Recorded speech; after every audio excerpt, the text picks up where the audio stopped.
अगर आप चाहते हैं शिवानगी फिल्म्स का वीडियो सबसे पहले आप तक पहुंचे, तो लाल बटन दबाकर हमारे चैनल को सब्सक्राइब करें और बेल आइकन दबाना ना भूलें।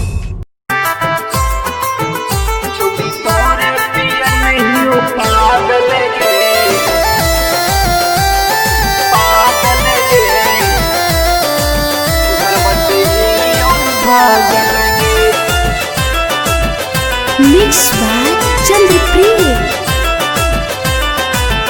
छौड़ी तोरे पियर में ही ओ पागल गे, घर बस ही ओ भागल गे। छौड़ी तोरे पियर में ही ओ पागल गे, घर से ही ओ भागल गे। तोरा बोलियो मनपुर बजरिया और गायब सहरिया गे, काबो नाही ऐनी गे छौड़ी भई गेलौ दुपहरिया गे। छौड़ी तोरे पियर में ही ओ पागल गे, घर से ही ओ भागल गे। छौड़ी तोरे पियर में ही ओ पागल गे, घर से ही ओ भागल गे। Katyayani film digital recording studio.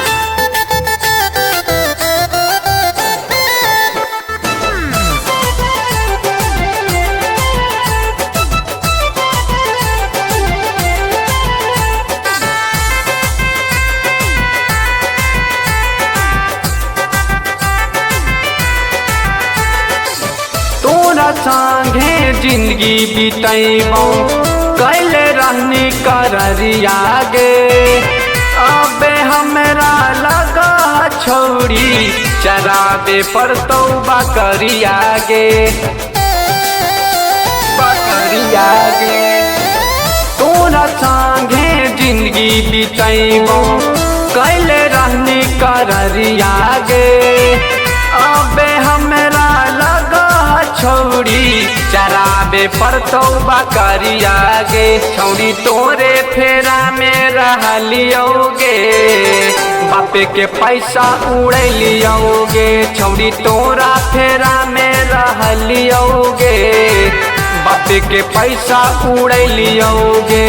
Katyayani film digital recording studio.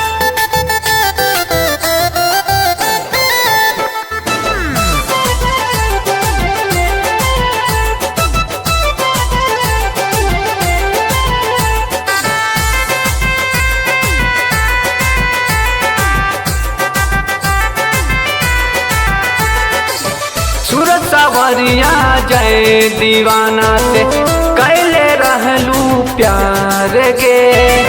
हमरा साका होवा छौड़ी मिल गेलो भातार गे।